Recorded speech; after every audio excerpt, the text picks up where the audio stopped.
इदं सुरूपं तथा वा कलत्रं यशश्चारुचित्र धनं मेरुतुल्यम् मनश्चेन लग्नं गुरोरङ्घ्रिपद्मे ततः किं ततः किं ततः किं ततः किम्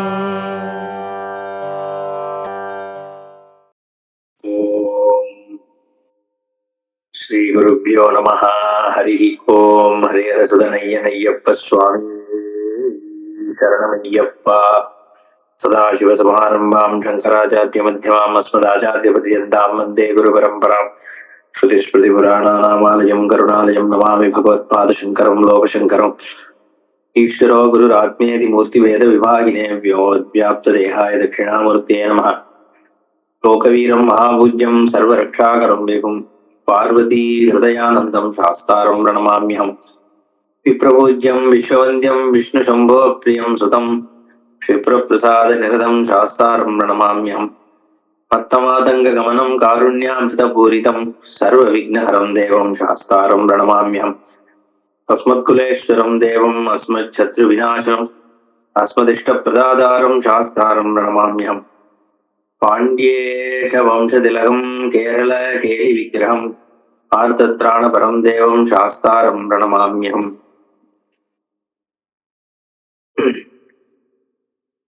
அகஸ்தியர் உபதேசம் பண்றார் என்கின்ற வரையில பார்த்துட்டு இருக்கோம். நைமிஷாரண்யத்துல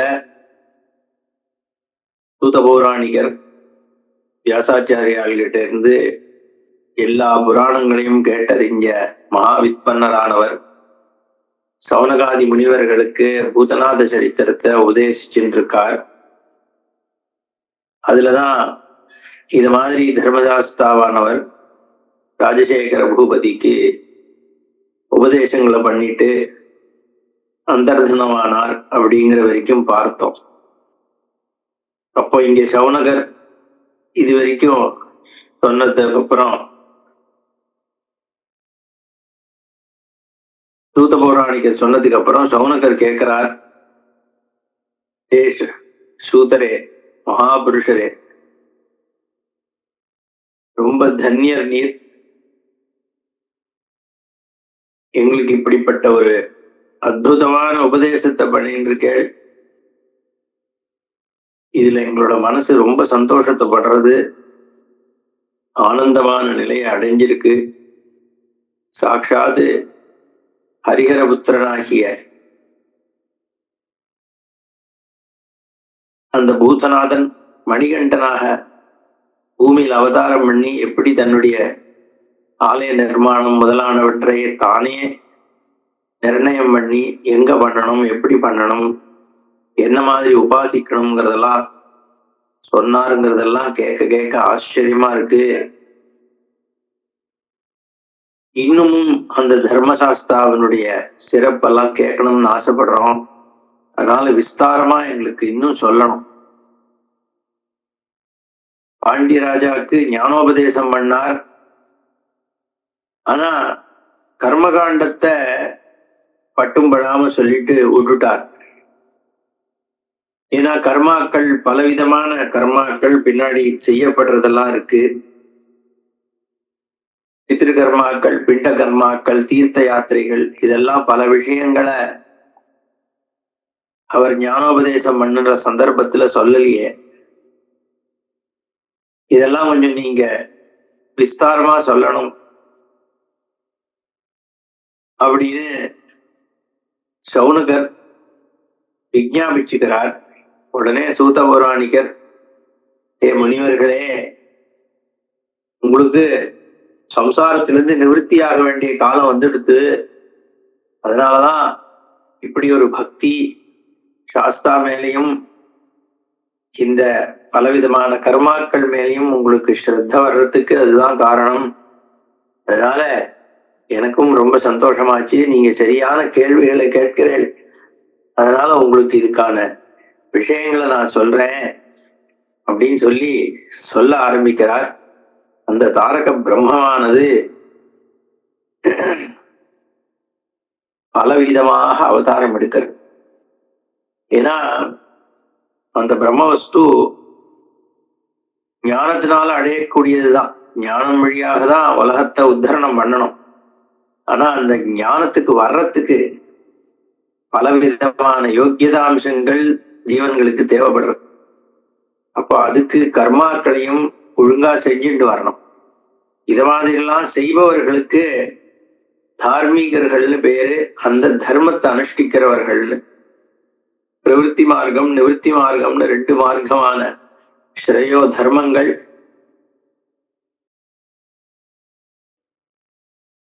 அந்த தர்மங்களுக்கு பிரதானமாக இருக்குது நிஸ்ரேயசம்ங்கிற மோட்சம். அந்த நிஸ்ரேஷ பலம் கிடைக்கணும்னா வேதத்துல சொல்லியிருக்க கர்மங்களை ஒழுங்காக அனுஷ்டிக்கணும். இது 2ம் சேர்ந்துதான் அபியுதய நிஸ்ரேயச பலங்கள்.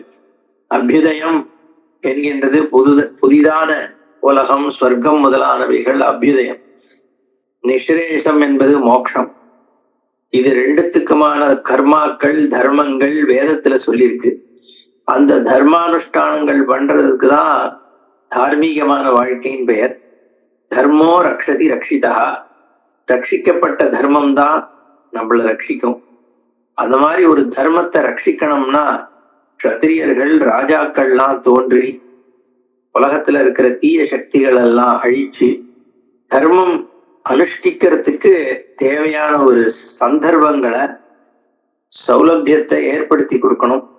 அது ராஜாக்களுக்கும் பகவானுக்கும் இருக்கிற பொறுப்பு. அப்போ இந்த தாரக பிரம்மம் ஞானத்தை உபதேசிச்சா போராது, கர்மகாண்டங்களை உபதேசிக்கிறதும் பண்ணணும். கர்மகாண்டத்தை உபதேசிச்சா மட்டும் போராது, தானே உலகத்துல வந்து தர்மத்தை அனுஷ்டிக்கிறவர்களை ரட்சிக்கிறதுக்கான ஒரு சந்தர்ப்பத்தையும் சூழ்நிலைகளையும் ஏற்படுத்தி கொடுக்கணும். அதனாலதான் இந்த தாரக பிரம்மமானது பல அவதாரங்கள் எடுக்கிறது. கிருதயுகத்துல பரசுராமன் என்கின்ற பார்கவதாவதாரம் எடுத்து பிரம்மச்சரியம், சத்தியம், வீரம், சஸ்திர வித்யை இதெல்லாம் பண்ணி உலகத்தை சம்ரக்ஷணம் பண்றார். பிராமணனாகவே அவதரிக்கிறார் பரசுராம். பிராமணனாக அவதாரம் பண்ணாலும் க்ஷாத்திரமாக ஒரு சக்தியை எடுத்துட்டு உலகத்தை ரட்சிக்கிறார். அடுத்ததாக க்ஷத்திரிய அவதாரமாகவே ராகவனாக திரேதா யுகத்துல பகவான் அவதாரம் பண்றார். அப்போ ஏகபத்னி விரதம், வீரம், துஷ்ட நிகிரகம் இதெல்லாம் பண்ணி தர்ம ரூபமாக ஸ்ரீராமர் ராமோ விக்கிரகவான் தர்மஹா என்னும்படியாக அந்த தாரக பிரம்மமானது ராமநாம தாரகம். அப்படி ராமனாக தாரக பிரம்மமாக உலகத்துல அவதரித்தது. 2வதாக அந்த பிரம்மமே ராமனா வந்து முதல்ல பரசுராமர், 2வது ராமர், 3வது கலியுகம். கலியுகத்துல பலராமனாக, எல்லாமே ராமன் தான், பரசுராமன், ஸ்ரீராமன், பலராமனாக அவதரித்து துஷ்டர்கள் எல்லாம் அழிச்சு திருப்பியும் தர்மத்தை நிலைநாட்டினார்.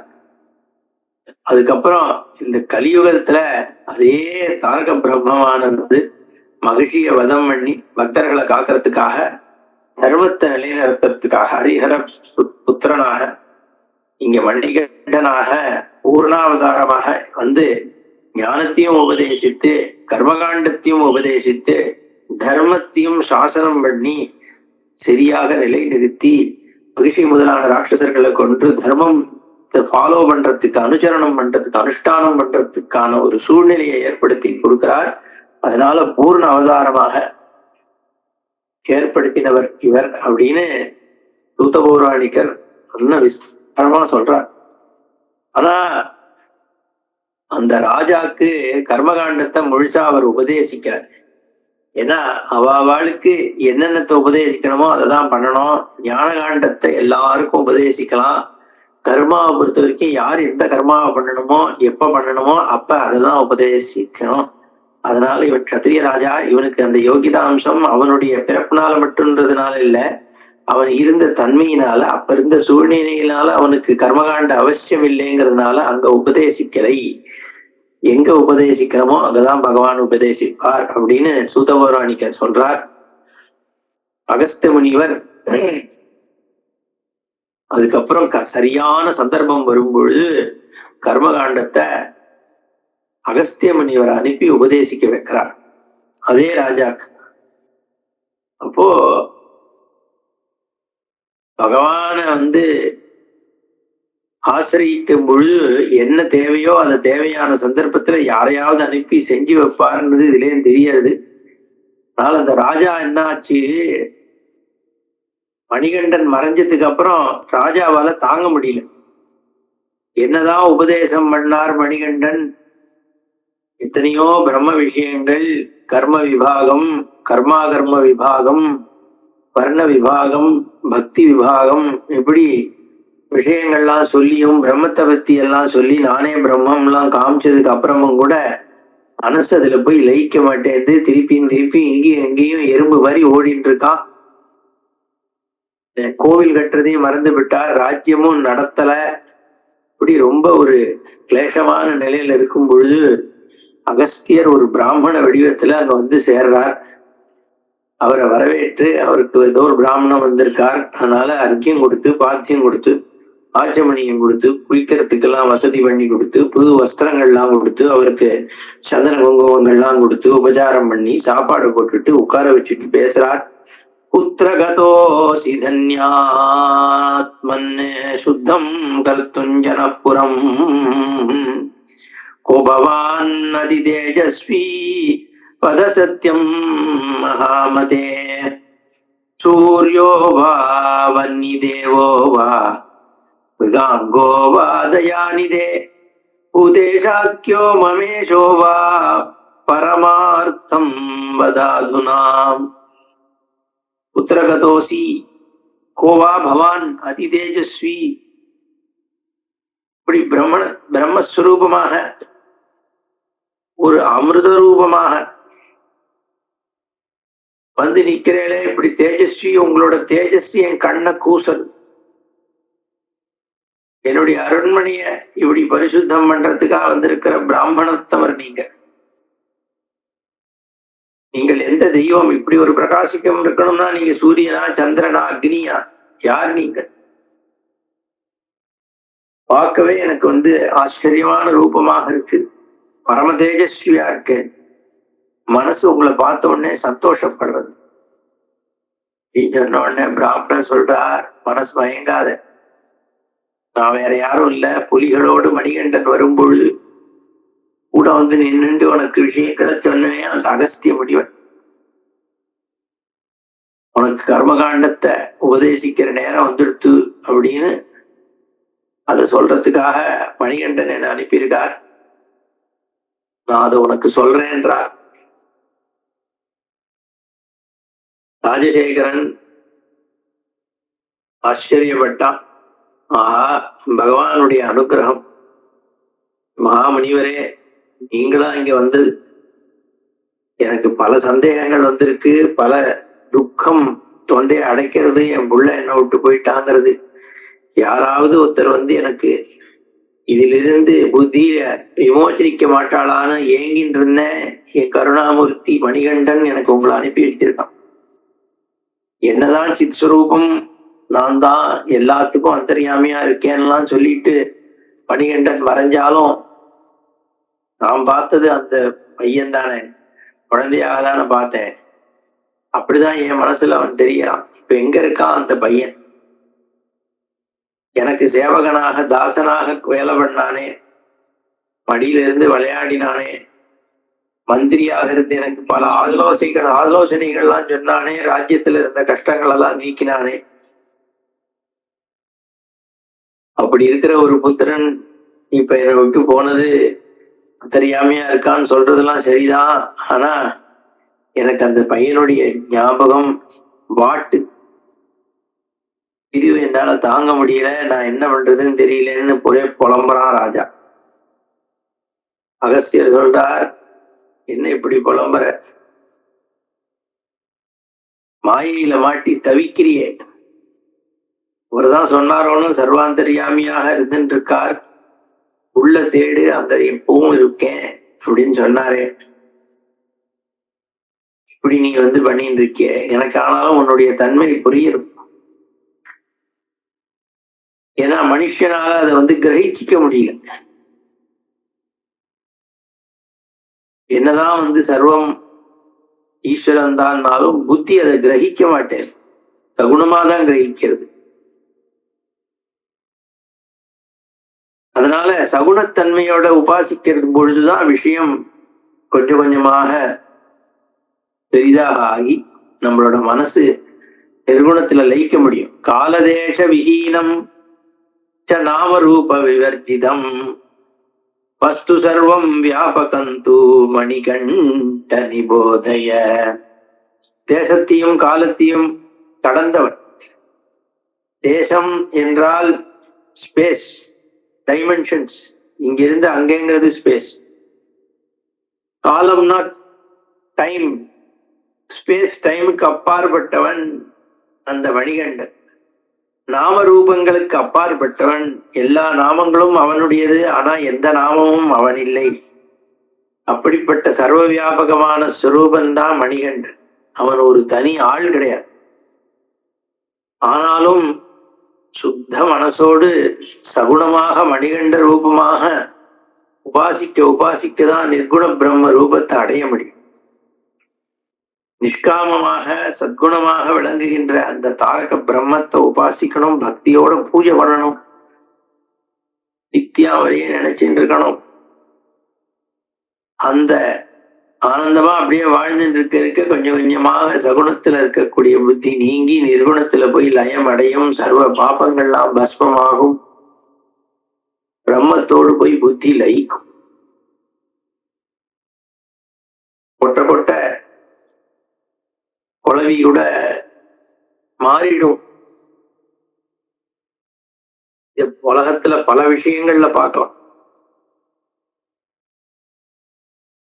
எல்லாம் கொஞ்சம் கொஞ்சமா பண்ணிட்டே இருந்தா விஷயங்கள் மாறும்.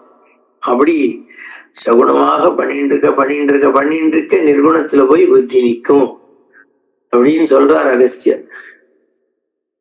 ராஜசேகரன் ரொம்ப விஷயம் புரிஞ்சதாக உணர்ந்தான். இருந்தாலும்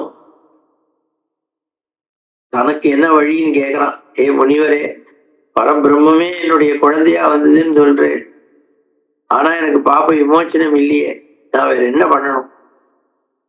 பகவானை பார்த்தாலே மோட்சம்னு சொன்னாலே எதிர்க்க நின்னார், பார்த்தார் மோட்சம்லாம் நம்ம கதையில படிக்கிறோமே. இங்க என் குழந்தையாக 12 வருஷம் என் மடியில விளையாடி இருக்கு பரபிரம்மம், எனக்கு மோட்சம் கிடைக்கலையே அப்படின்னா எதிர்க்க பெருமாள் தோன்றின உடனே மோட்சம் கிடையாதா? வைகுண்டத்துக்கு போய் உட்கார்ந்து பெருமாளை பார்த்தா அது மோட்சம்னு சொல்றது உண்மை இல்லையா? ஏன்னா இத்தனை வருஷம் ஒரு க்ஷணம் பார்த்தவாளே மோட்சம், திருவன் தரிசனம் பண்ணா மோட்சம் கிடைச்சிடுதுன்னு சொல்றா. இங்க பகவான் என்னுடைய அடியில தவழ்ந்திருக்கான், ஆனா எனக்கு துக்கம் போனா மாதிரி தெரியலையே. அகஸ்தியர் சொல்றார், பிராரப்த கர்மத்தின் வழியாக வாழ்க்கை வாழ்ந்துட்டு இருக்கும். பரபிரம்மே மடியில வாழ்ந்தாலும் அவனை சர்வேஸ்வரன், சர்வாந்தர்யாமி, சர்வசாட்சின்னு பார்க்காத போது ஒரு சம்சாரமாக உலக வாழ்க்கையில ஒரு பொருளாக தானே நீ அவனை பார்த்த. 1000 பொருள்கள்ல ஒரு பொருளாக நீ அந்த குழந்தைய பார்த்தியே ஒழிய தாரக பிரம்மம், சர்வாந்தர்யாமி, சர்வசாட்சி நீ பார்த்தியோ? அந்த திருஷ்டி உனக்கு கிடைச்சதோ? அந்த தரிசனம் கிடைச்சதோ? இல்லையே. நீ அவனை சர்வேஸ்வரனா நினைச்சு பக்தி பண்ணியா? பண்ணலையே. உனக்கு அந்தர்யாமியாக அவனை பார்க்க முடிஞ்சதா? பார்க்க முடியலையே. நீ மனுஷ பாவமாக ஒரு மகனா மட்டும் பார்த்து அனுபவிக்கும் பொழுது மோட்சம் கிடைச்சிருமா? அப்படி பார்த்தா அந்த மணிகண்டனை எத்தனையோ பேர் பார்த்தா, புலிகள்லாம் பார்த்தது, ஊரே பார்த்தது, யாரும் பார்க்காம இல்லையா? எத்தனை பேரும் தான் பார்த்தா. அப்ப எல்லாருக்கும் மோட்சம் கிடைச்சு விடுத்தோ? கிடைச்சாதான் அந்த மோட்சத்தை அனுபவிக்கின்ற ஒரு பரிபக்குவம் அவளுக்கு இருக்குமோ? இல்லையே.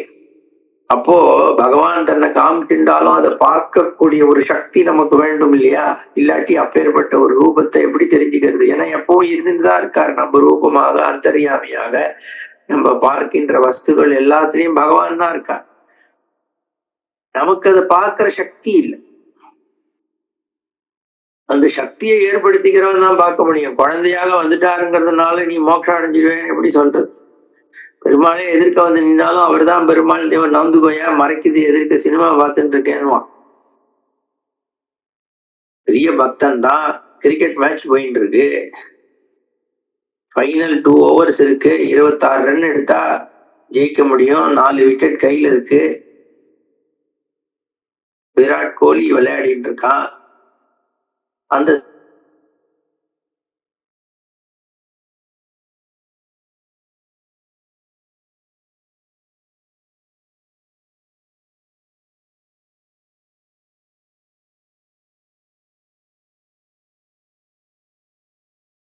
எதிர்க்க வந்து நிக்கிறார்.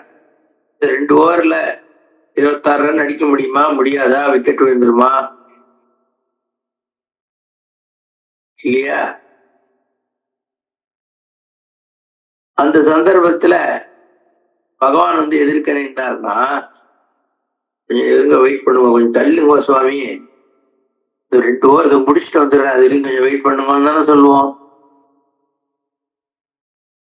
ஏன்னா நீ வந்து அதே ஜீவாத்மா, உனக்கு அதே ஒரு உலக விவகாரம். என்ன பகவானே வந்தா கூட அது ப்ரையாரிட்டி. அப்போ பரிபக்குவம் இல்லை. மோட்சம் பகவான் வந்தாலும் அதை தெரிஞ்சிக்க முடியாதவனுக்கு ஏது மோட்சம்?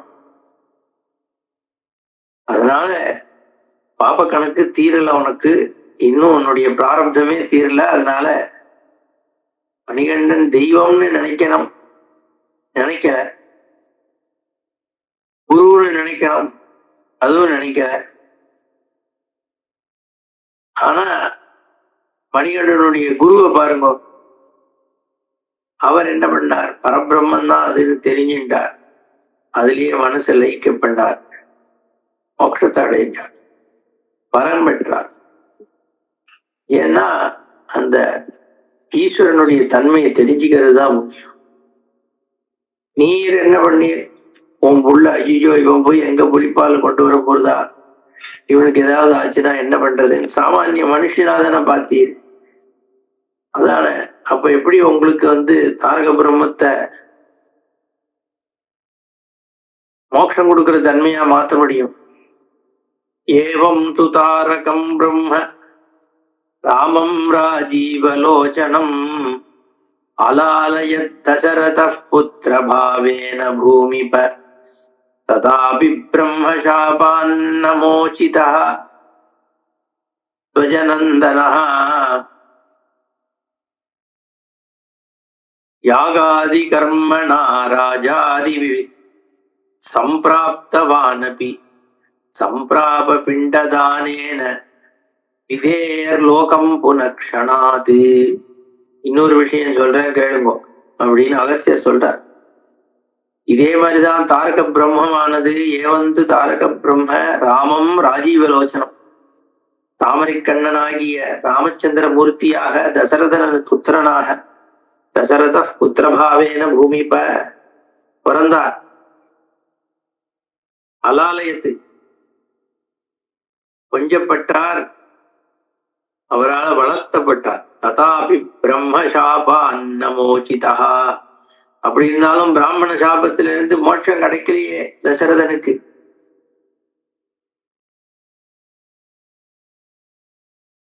என்ன பண்ணார்? யாகாதி கர்மணா ராஜா திவி சம்பிராப்தவான். யாகம் முதலான கர்மங்கள்னால ஸ்வர்க்கத்தை அடைஞ்சார். ஆனாலும் பிரம்மலோகம் கிடைக்கல. அப்புறம் சம்பிராப பிண்டதானேன விதேர்லோகம் புனः க்ஷணாது பிராப்தவான். பிண்டதானம் பண்ணார். ராமச்சந்திரமூர்த்தி லக்ஷ்மணன் இவெல்லாம் வந்து அன்னத்துக்கு அப்புறம் தானே பிரம்மலோகத்தை அடைஞ்சார். அதுக்கான விஷயங்கள் நடக்கும் பொழுதுதான் அதனுடைய பலன் கிடைக்கும். ராம பரசூபாணிச்சரது சரகுராமஸ்ச பூமிப ராமோ ஹலதரஹ ச அத ஸ்ரீகிருஷ்ணோ தேவகீ சுதஹ அபிதே தீர்த்தபாதாஹ ச சக்ரிரே தீர்த்தசேவனம் தஸ்மாத் ஷரீரிணः சர்வே நிஷ்காமேன ச சாதரம் குர்வந்து சுபகர்மாணி ராஜசேகர பூபதே. ராமன், பரசுராமன், ரகுராமன், அலதரனாகிய பலராமன், ஸ்ரீகிருஷ்ணன், இவா எல்லாரும் தீர்த்தங்கள் ஆடினா. அபிதே தீர்த்தபாதா, தீர்த்தத்துக்கு போய் ஒவ்வொரு க்ஷேத்திரங்களுக்கு போய் ஸ்நானம் பண்ணி பிண்ட பிரதானம் பண்ணி, தெய்வங்களாக இருந்தாலும் அதை பண்ணா இல்லையா? தீர்த்தபாதா சக்ரிரே, தீர்த்த தேவனம், தீர்த்தத்தை போய் தீர்த்தவாடணும். தஸ்மாத் சரீரிணா சர்வே நிஷ்காமேன சாதரம் தீர்த்த சேவனம் குருவன்னு, எல்லாரும் அதை பண்ணணும். சுபகர்மாணி ராஜசேகர பூபத். தீர்த்த யாத்திரை போறதுங்கிறது ஜென்மால பண்ணணும். அங்கங்க போய் தீர்த்தங்கள்ல போய் பண்ண வேண்டிய பிண்ட பிரதானம். வெறும் காசி மட்டும் இல்ல, காசி, கயா, பிரயாக இதெல்லாம் போறது நம்ம இங்க இருக்கிற பாபநாசம்.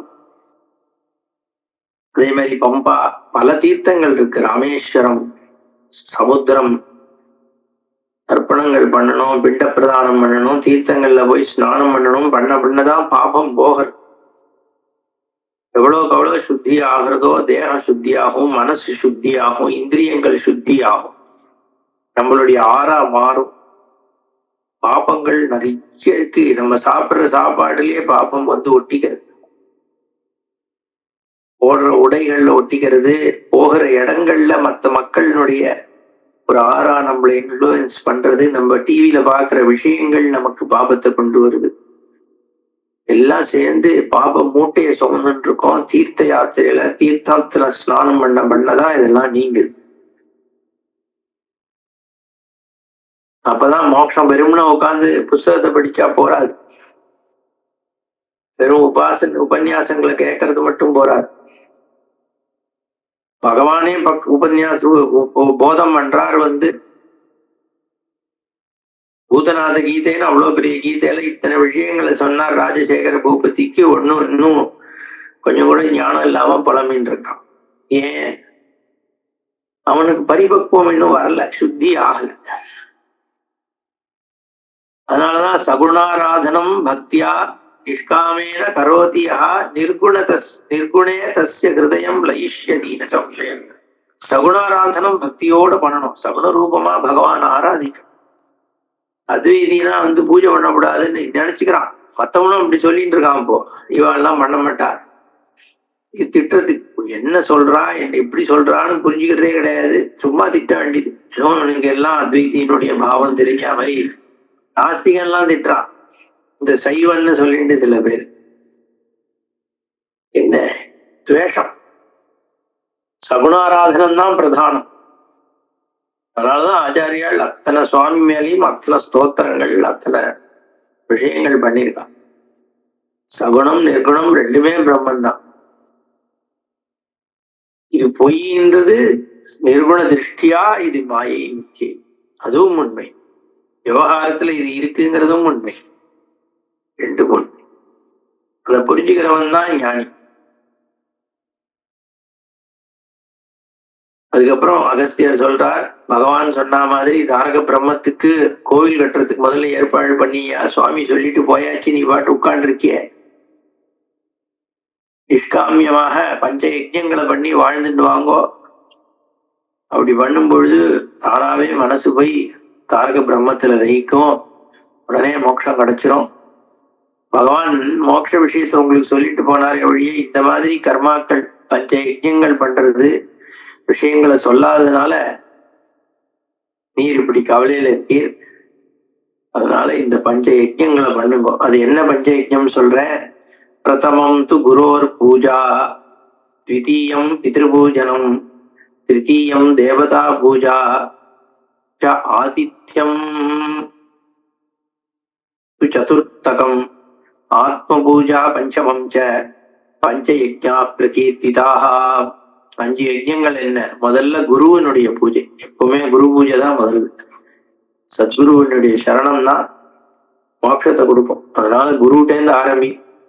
ரெண்டாவது பிதர்களுக்கு பூஜை பண்ணணும், பிண்ட பிரதானம் முதலானது.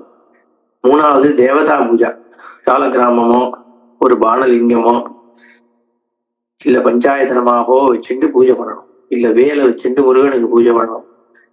இப்படி தேவதா பூஜா மூன்றாவது. நான்காவது அதிதிகளுக்கு பூஜை பண்ணணும். சன்னியாசிகள் சாதுக்கள் கூப்பிட்டு, பிராமணர்கள் இவெல்லாம் கூப்பிட்டு சாப்பாடு போட்டு ஆதித்யம் பண்ணணும், ரொம்ப முக்கியம். அப்புறம் ஆத்ம பூஜை பண்ணணும், தன்னையே பூஜிக்கணும். ஜீவாத்மா ரூபமாக பரமேஸ்வரன் இருக்கார் உள்ளே. இந்த மாதிரி பூஜைகள் நித்தியம் பண்ணணும். அந்த காலத்துல காக்காக்கியாவது சாப்பாடை போடுறா, அதிதி கிடைக்கலன்னு வச்சா. சாப்பிடறதுக்கு முன்னாடி வெளியில வந்து கூப்பிடுற வழக்கம் இருந்தது. பஞ்சபரதேசிகள் சாதுக்கள் சன்னியாசிகள் பிராமணர்கள் யாராவது யாச்சகர்கள் சாப்பாடு தேவைப்படுறவாள் வரலாம்னு கூப்பிடணும். வந்து சாப்பிட்டு அவள் சாப்பிட்டதுக்கு அப்புறம் தான் நம்ம சாப்பிடணும்னு இருந்தது. சினிமாலேயே வரும் அதெல்லாம், அந்த காலத்து படங்கள். இப்படியெல்லாம் வந்து நாடு முழுக்கவே அப்படி இருந்தது. அதிதிகளை சத்காரம் பண்ணி சாப்பாடு சாப்பிட வச்சு நமஸ்காரம் பண்ணிட்டு, ஏன்னா அவ நமக்கு வந்து அதிதி அது மாதிரி கிடைக்காம போச்சுன்னா யாருக்கு பண்ணுவேன். அதனால பகவத் ரூபமாகவே அவளை பார்க்கணும். அப்படி இருந்தேன்னா நிஷ்கார்மியமாக நீ பண்ணிட்டே வர வர வர வர பஞ்ச யஜ்ஞம் பண்ணிட்டு வர பகவான் நிர்குண ரூபத்துல லயத்தை ஏற்பட வைப்பார் அப்படின்னு அகஸ்தியர் சொல்றார்.